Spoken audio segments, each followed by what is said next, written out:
ঠিক ওই ওই ছোট্ট একটা সিন আমি তাকে বসে বাবা আর হেম, আমি শুরু করতাম এখান থেকে এই সিনটা। সেটা হচ্ছে একটা দুটো কিউবে বাবা আর হেম বসে থাকতো, মাঝখানে একটা ছোট মানে বাবাই এর উপরে হেম বসে আছে, বাবা পাশে। তো হেম বলে যে বাবা বলে হেমনি কটা বাজে, বল 10টা হবে। ও তাহলে তো বেশি রাত হয়নি। অবশ্য আমার মনের ঘড়ি অনুসারে রাত 1টা হয়ে যাওয়া উচিত। খেয়েছো? কে বলে হ্যাঁ অনেক। আপনি খেলেন? 1 গ্লাস মিছরির পানা খেয়েছি, আজ আর খাবো না। মাঝে মাঝে বসতে হবে। এখানে আমি একটা বাবা বাবা নেই বাড়িতে, খাবে বাবা বলে খুকি ঘুমিয়েছে। হ্যাঁ, খুকির আমার কাঁচরা হচ্ছে দেখলাম এই 2.5 বছরের মধ্যে 3বার। কলকাতায় তুমি 14 বছর ধরে আনাগোনা করছো, কখনো কোনো করো শরীরে কোনো রোগ আছে? হেম একটু অস্বস্তিতে বলে যে আছে বলে তো জানি। বেশ অবিনাশকে কাল দেখবে, বেশ পাকা কিসের জন্য আনন্দ কুকুরকে দেখছে। বাবা বলে কুকুরকে দেখছে, তারপরে বলে তাকে কুকুরের পুলিশ। হেম বলে যে মেজো কাকা যদি এ বাড়িতে আছে, এখানে অভিনয় করতে না নাই। এরপরে যে প্রশ্নটা করতে যাচ্ছে, বাবা বলছে এই যে ক্যারেক্টার কিভাবে একজন লেখক কিভাবে চরিত্রকে ডিফাইন করে দিচ্ছেন একটা চাঙ্কের মধ্যে। বাবা বলে বছর 15 আগে একবার কলকাতায় গিয়েছিলাম। সুরেশের বাসায় কদিন ছিলাম, গামছা ছিল না। সুরেশ আমাকে তার টার্কিশ টোয়ালেটা দিয়ে বললে, দেখবেন দাদা এই গামছায় চোখ মুছে আবার অন্ধ হয়ে যাবেন না। জিজ্ঞাসা করলাম কেন এরকম বলছো? বলো ডাক্তারের নিষেধ আছে ছেলে মেয়েদের আমার ব্যবহৃত জিনিস নিয়ে না। খানিকটা বিস্মিত হয়ে বললাম, ডাক্তারের এরকম নিষেধ কেন? সুরেশ বলল, সে কামনাই বলুন আর প্রেমই বলুন, সেসব জিনিসের তাড়া আমার বড্ড বেশি, কাজেই ডাক্তার লোসব অনেক কিছুই লাগে। পাশের ছেলে মেয়েরা দাঁড়িয়েছে, তামাশা পেয়ে হাসতে লাগলো। রমেশের মতিগতি এইরকম 2 ভাই পাওয়া, অবাক হয়ে ভাবি বাবা এমন দেবতার মতো মানুষ ছিলেন, অথচ এইরকম দেখুন সমাজকে ধরছে, সমাজের ব্যাধিকে ধরছে। একটা চাঙ্ক সেন্টেন্সের মধ্যে একটা গোটা সমাজ তার ব্যাধি, মাত্র কয়েকটা সেন্টেন্স। এরপরে একটা আবহ আসতো। আমার বাবা বলতো যে একটা বিড়াল ছিল কাঁদছে, এর মধ্যে কোথায় পশ্চিম দিকের মাঠে বোধ করি। বাবা বলতো নিয়ে এলে হয়, এনে কোথায় রাখতে পারবে না, আমার এই কোথায় রাখতে পারবে। বেগের ঝুড়িটার মধ্যে ওই কয়েকটুকু একটা ইষ্ট হবে না, কোনো এক জায়গায় সে ইষ্ট হবে না। তো ঘুরে ঘুরে কাঁদবে, হয়তো মাকে খুঁজবে। বাবা বলে তোর মা আসে, সে বেঁচে আছে না মরে গেছে বিধাতা জানে না। বেঁচে থাকলেও হয়তো 2-10টা মা সারা গায়ে উনুনের কালি মাখিয়ে শূন্য ভাতের হাঁড়ির পাশে বসে জীবনের প্রবঞ্চনা। কি অসাধারণ একটা লোক, একটা খুব সিম্পল কথা বলছে, সারা গায়ে উনুনের কালি মাখিয়ে শূন্য ভাতের হাঁড়ির পাশে বসে জীবনের প্রবঞ্চনা।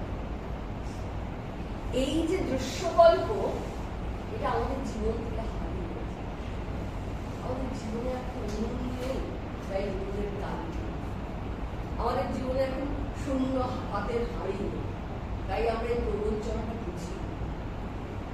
এইখানে সেখানে দাঁড়িয়ে ওর বাবা বলে যে আমি আর তোমার মা, তুমি আর কল্যাণী পরস্পরের ঢের কাছে আছি, কিন্তু আমাদের অবস্থা কিন্তু অনেকটা অন্যরকম। কি বলবো? এইখান থেকে আমি একটা চেঞ্জ নিলাম। এই হেম সামনে এগিয়ে আসা কবিতা বলতে বলি, দূরে কাছে কেবলই নগর পথ, গ্রাম পতনের সূর্য, মানুষেরা ঢের যুগ কাটিয়ে দিয়েছে পৃথিবীতে, দেয়ালে তাদের ছায়া তবু অতি মৃত্যু ভয় বিহীনতা বলে গেছে। এসব শূন্যতা ছাড়া কোনো দিকে আজ কিছু নেই সময়ের পৃথিবীতে।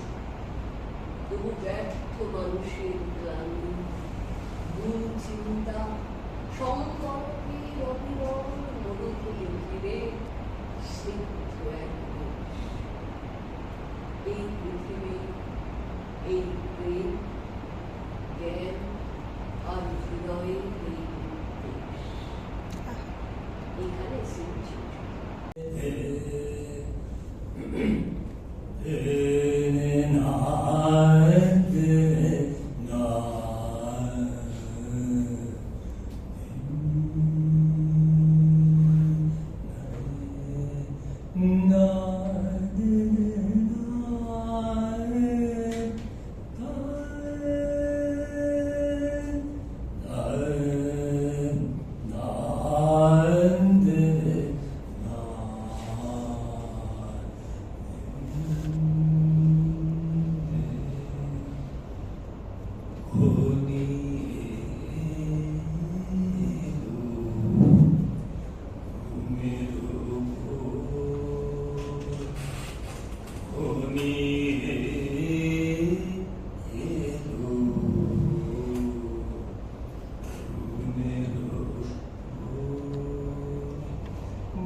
মেসের একটা পরিবেশ, সেখানে বাসন কোসন, বালতি জল, এই ভাত বেড়ে কাপড় ভাত বাড়ো, এইসব চলা মূর্তিকালে মেসের ঝি শরীর হয়ে কুৎসিত চিৎকার, কি গো ম্যানেজার বাবু, 5 টাকা দাও, রাতে যে বললি দেবে। চুপ চুপ, খারাপ দেখে চুপ, এখন যা যা। সকালবেলা কি রূপ আমি পাল্টে গেল। তোমরা কত রঙ জানো বাবা। ম্যানেজার দাম হবে 5 টাকা নেওয়া, যা যা রামনিধি যা, দূর হও। দূর থেকে একটা চিৎকার আসে, স্লিপ হতে, ম্যানেজার বাবু, ও ম্যানেজার বাবু। ম্যানেজার, কি হলো কি? হ্যাঁ, সাত সকালে এমন চিল্লাচ্ছেন কেন? আরে মশাই, একটা ব্যবস্থা করুন। প্রভাত বাবু যে মারা গেছেন অনেকক্ষণ, সেই কাল রাত্রিরে, সৎকারের তো একটু বন্দোবস্ত করতে হয় নাকি? বেশ করেছেন, মারা গেছে, আপদ গেছে। হঠাৎ কি একটু বুঝতে পারি, কি বললেন? কি মারা গেছে? প্রভাত বাবু মানে ওই 13 নম্বরের টিউশন মাস্টার। আমার যে সর্বনাশ হয়ে গেল, শ্রীপতি বেশ কমাসে ভাড়া বাকি ছিল যে, সারা যত সব তাঁতকের করা কুমের বাস্তাগুলো কিছু যেন হয়নি সে, তারই দোতলার ঘর। এখন এই কাজের দিনে সাত সকালে ঠেলা সামলাও, ও যা ঘর, ওখান থেকে লাশ বের করতো, ঢের হ্যাপাহে। তা আপনি কখন দেখলেন? আরে আমার তো 13 নম্বর তো সকালবেলা ঘুম থেকে উঠি শ্লোক আওড়ায় আর পদ্য পড়ে। আজ সারা শব্দ না পেয়ে জানলা দিয়ে উঁকি মেরে দেখি মরে কাঠ। তাহলে ব্যাপারটা নিশ্চয়ই ঘটেছে কাল রাত্রিরে। দরজা তো ভেতর থেকে বন্ধ, ভাঙতে হবে মনে হচ্ছে। ম্যানেজার, আরে দাঁড়ান মনে, দাঁড়ান দাঁড়ান, আমি আসছি। আপন মনে সিঁড়ি উঠতে উঠতে, এই মাস্টার বেচার মরবার দিন পেল না। এখন এই পেতো পায়ে ছোট, এইসব এসব কেউ বেটারা কেন যে ঘুরতে আসে এখানে? আরে বাবা, গায়ে আরাম করে পচা পুকুরের পাড়ে শালিকের মতো ঠ্যাং উঁচু করে মলিতে পারতিস। তা নয়, এখন তো তিনি দিব্যি চিতিয়ে চোখ বুঝলেন। আমি আমি অসময় যে কাকে পাই। ও হরিচরণ, ও হরিচরণ, আরে র্যাধের স্যারকে নিয়ে একবার ওপরে আয় বান্ধন। প্রভাত বাবু আমার মাথা উদ্ধার করে গেছেন, পটল তুলেছেন কাল রাত্রিরে। প্রসঙ্গত বলাই বলো যে তেলেগু ভাষা কিভাবে প্রভাব ফেলেছিল কোরিয়ার উপরে, সেটা আপনারা অক্ষরগুলো দেখে দিতে পারেন। তো ওইভাবে ফেলেছিল। ওই একটা জায়গায় হিন্দি, বাংলা এবং তেলেগু বলা হচ্ছে। অন্ধ্রপ্রদেশের একটা অংশ এসে উড়িষ্যার সঙ্গে বর্ডার করছে। সমস্ত যে এই বর্ডার জায়গাগুলো খুব ইন্টারেস্টিং। ভাষার বর্ডার কি করে, ভাষাগুলো একটা 3-4টে ভাষা কেন আমেরিকাতে এত মেক্সিকান চর্চা? খুব সহজ বাংলা, দিনের পর দিন। মেক্সিকোর একটা অংশই তো ক্যালিফোর্নিয়া ছিল এককালে, তাই তো? কি বিজ্ঞান কি বলে, তাই তো? তো ফলে স্বাভাবিক কারণেই সেটা একটা মেক্সিকান এত ঢুকেছে আমেরিকায়। এইবার আমার কথা হলো যে এই যে আমরা যে বলছি কালচারাল ট্রান্সফার, এটা যত দূরে যাবেন তত কঠিন হবে, যত কাছে থাকবেন তত সম্ভব। এখন চাল ধোয়া জল এই বোঝানো চাই কোনো ইংরেজি, কোনো ব্রিটিশকে, কোনো রাশিয়ানকে, কোনো আমেরিকানকে, বা কোনো আর্জেন্টিনার কোনো কবিকে, বা কোনো এগুলো বোঝানো যায়। বিপন্ন বিস্ময়, এটা কোনো সরাসরি ব্যাপার না, কিন্তু এই বিপন্ন বিস্ময়ের মধ্যে এমন একটা বাংলা সংস্কৃতি জীবনানন্দ তৈরি করে দিয়েছেন যে সেটাকে আলাদা করে কাউকে বোঝানো যায় না, এমনকি ইংরেজিতেও সম্ভব। এই জায়গাগুলো আসবে। তো এইবারে এই কালচারাল ট্রান্সফার, এইটা কালচারাল জায়গাটা ভীষণ গুরুত্বপূর্ণ, এবং সেটা তার সম্পূর্ণ তার কনটেক্সট থেকে উঠে আসছে। এই কনটেক্সট ছাড়া কোনো কালচারাল এক্সচেঞ্জ হয় না, অসম্ভব। কালচারাল এক্সচেঞ্জের আরেকটা খুব সহজ উদাহরণ কবি নীরেন্দ্রনাথ চক্রবর্তী দিতেন, সেটা আপনাদের কিরকম খুব ভালো, খুব সহজ করে সব জিনিস বোঝাতে পারতেন, আমাদের মতো অত কমপ্লিকেটেড করতেন না।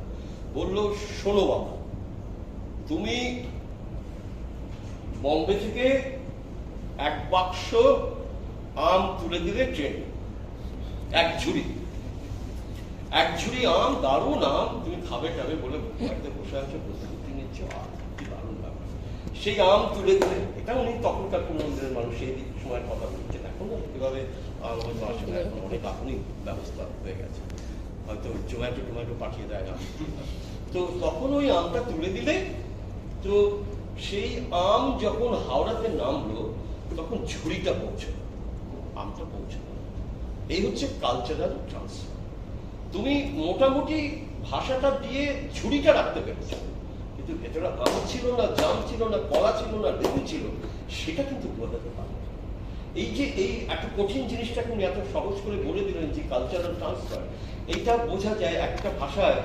একটা ভাষা প্রথমত যে ক্যাটেগরিটা বললাম লিঙ্গুইস্টিক, সেকেন্ড হচ্ছে কালচারাল, থার্ড হচ্ছে ফাংশনাল।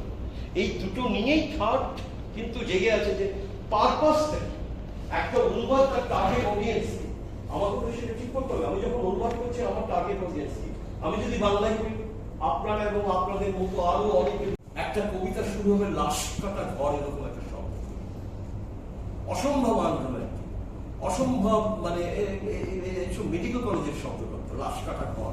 পাশে তিনি তো আর মানে বরিশালে একটা শ্মশান ছিল, ঠিকই বরিশালে সেই চিঠি আছে যে শ্মশানের পাশ, ভাই লিখছেন যে শ্মশানের পাশ দিয়ে দাদা বহুদিন ওখান দিয়ে যাতায়াত করেছেন, আর ওখানে একটা লাশ কাটা ঘর ছিল, মানে সেটার একটা সরাসরি দুর্বল ইংরেজিও ছিল যে কোপস কাটিং রুম, লাশ কোপস কাটিং রুম, মানে এরকম একটা এক্সপ্রেশন ছিল। মানে তখনকার লোকাল জায়গায় যারা লাশ কাটা ঘর কথাটা বলতে ভয় পেত, যে লাশ কাটা ঘর মানে আতঙ্কের একটা ব্যাপার, সেটা দিয়ে শুরু করছে প্রথম লাইন। মানে এটা কতটা রেভলিউশনারি সেই সময় বাংলা কবিতার পক্ষে, আজকে এত বছর পরে সেটা বোঝা যাবে না, কারণ বাংলা কবিতা যে জায়গায় এখন পৌঁছে গেছে, সে সব রকম শব্দ প্রয়োগ করতে পারে, শব্দ সম্পর্কে তার কোনো অস্পৃশ্যতা এখন আর নেই। কিন্তু তখন সেই সময় সাংঘাতিক, কারণ জীবনানন্দকে ভুলে যাবেন না যে যে লোকটাকে মারতে মারতে মারতে মারতে মেরে ফেলারই কথা সেগুলো তো নিজেই মরেছিলেন। মানে কেউ তো একটা ভালো কথা বলেনি, কেউ বুদ্ধদেব বসে ছিলেন, কেউ পাশে ছিল না, কেউ পাশে দাঁড়ায়নি। জীবনানন্দের পাশে একজন কবি, তার পাশে কেউ দাঁড়ায়নি, কোনো কলেজ দাঁড়ায়। আমি যে কলেজে পড়ি এসেছি সেই কলেজ থেকে তার চাকরি দিয়েছে।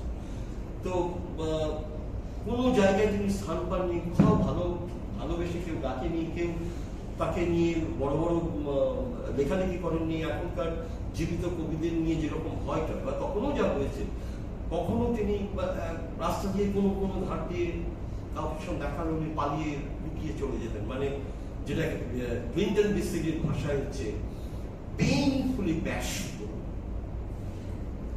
ক্লিন্টন বি সিলি বইটাতে লিখেছেন যে উনি ছিলেন হচ্ছে পেইনফুলি ব্যাশফুল। আপনার তো বিখ্যাত গল্পটা জানেন, এই যখন এই বিখ্যাত কবি সম্রাটটা বলছিল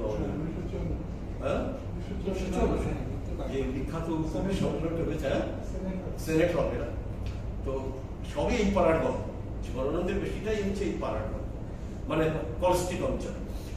আর ওদিকে দেশপ্রিয় পার্ক, ওদিকে ট্রাম, আর ওদিকে বরিশাল, কিছুদিনের জন্য দিল্লি। তো এইবার তিনি হল থেকে কোনো রকমে বিড় করে একটা কবিতা পড়ে টুক করে পালিয়ে এখান দিয়ে এসে ইউনিভার্সিটির সামনে দিয়ে গিয়ে কলকাতা লিখতে পালিয়ে গেছে। তার বর্ণনা আছে, এমনকি প্রণবেন্দ্র দাশগুপ্তের একটা কবিতা আছে। তো এই যে মানুষটা সবকিছু পালিয়ে যেতেন, মানে আতঙ্কে থাকতেন, ভয়ে থাকতেন। এই বুঝি তাকে তিনি কবিতায় ঠ্যাং শব্দ ব্যবহার করেছেন বলে যা গালাগাল খেয়েছেন। উনি সবসময় ভাবতেন যে আমি যে শব্দগুলো ব্যবহার করি না কেন, সেই শব্দগুলো লোকের পছন্দ হয় না, এবং নিশ্চয়ই লোকে আমার খুব সমালোচনা করবে। তো এই জায়গা থেকে ওনার ভেতরে এক ধরনের ফিয়ার সাইকোসিসের জন্ম নিয়েছিল। পাশের শিশুটিও ছিল, মানে এর কোনো দ্বিতীয় কোনো ভাষা হতে পারে না যে a wife had lain beside him, a child too. There had been love, hope in the moonlight. Then what ghost did he see? আমরা তো ওই কোন ভূতে পেল এরকম তো বলি। ওই জায়গায় বধূ শুয়েছিল পাশে, শিশুটিও ছিল, প্রেম ছিল, আশা ছিল জ্যোৎস্নায়। তবু সে দেখিল কোন ভূত, ঘুম কেন ভেঙে গেল তার, অথবা হয়নি ঘুম বহুকাল, লাশ কাটা ঘরে শুয়ে ঘুমায়। এই ঘুম চেয়েছিল রক্ত ফেনা মাথা মুখে, মরকে ইঁদুরের মতো ঘাড় গুজি, আধার ঘুজির বুকে ঘুমায় এবার, কোনদিন জাগিবে না। এইবার আমার মনে হয় আপনাদেরও মনে কোনো সংশয় থাকবে না এখনো পর্যন্ত যে অনুবাদটা এতটাই ওই শোনাটা সময় হচ্ছে, এটা শো, এটার সঙ্গে কোন রকম আমাদের প্রশ্ন নেই। এইবার থার্ড স্ট্যান্ডায় বলছে, এটা তো শেষ করছেন জীবনানন্দ কোনোদিন জাগিবে না। এটা অত্যন্ত অফ কোটেড লাইন, বিখ্যাত লাইন, এবং এই লাইনটা আমরা সবসময় প্রায় মুখে আমরা বলে থাকি বা শুনে থাকি। এই কোট হিসেবে ব্যবহার করছেন একটা কোটেশনের মধ্যে, প্রায় ওই কথাটাকে রেপিটেশন। এটাও বাংলা কবিতার একটা নতুন ধারা তৈরি করব, যে কোনো লাইন যদি কবিতা রিপিট হয় তাকে আমরা রিফ্রেইন করি, এবং রিফ্রেইনটা হচ্ছে প্রতিটা স্টাঞ্জার শেষে ফিরে ফিরে আসে। গানে যেমন সময় ফিরে আসে বারবার, ঠিক কবিতাতেও একটা ট্র্যাডিশনাল অ্যাপ্রোচ, সে ভিক্টোরিয়ান হোক, রোম্যান্টিক হোক, প্রি রোম্যান্টিক হোক, সব কবিতায় আমরা রিফ্রেইন, একটা মেজর লাইনকে আমরা রিফ্রেইন হিসেবে ব্যবহার করি। বা সে বাইরনের কবিতা হোক, ওয়ার্ডসওয়ার্থের কবিতা হোক, আমাদের রবীন্দ্রনাথের কবিতা হোক, বহু জায়গায় রিফ্রেইন, অর্থাৎ যে লাইনটি বারবার ফিরে আসে প্রধান লাইন হিসেবে। তো সেই রকম জিনিসটাকে উনি সম্পূর্ণ পাল্টে দিয়ে নতুন একটা আঙ্গিকে ভেবেছিলেন। কোনোদিন এগুলো কিন্তু ক্লিন্টন বি সিলির প্রত্যেকটা বিষয়ে অ্যাওয়্যার আছে, তার বইয়ের প্রতিটি লেখাতে প্রমাণ পাওয়া যায়। এরকম নয় যে উনি এগুলো না জেনে করেছেন, প্রতিটা জিনিস উনি ট্রান্সলেশনটা করেছেন, প্রতিটা জিনিস তার ইতিহাসটা জেনে, তার কালচারাল ব্যাকগ্রাউন্ডটা জেনে। কোনোদিন জাগিবে না, জানিবার গাঢ় বেদনার অবিরাম অবিরাম ভার সহিবে না। এই কথা বলেছিল তারা। চাঁদ ডুবে চলে গেলে অদ্ভুত আধারে যেন তার জানালার ধারে উটের গ্রীবার মতো কোন এক নিস্তব্ধতা এসে। এইটি স্টান্ডারা, এটা হচ্ছে আসল চ্যালেঞ্জ। এবং এই চ্যালেঞ্জটা যে ক্লিন্টন বি সিলির মতো অসামান্য অনুবাদক বেশ করতে হয়েছে, করতে হয়েছে, সেটা সম্ভব।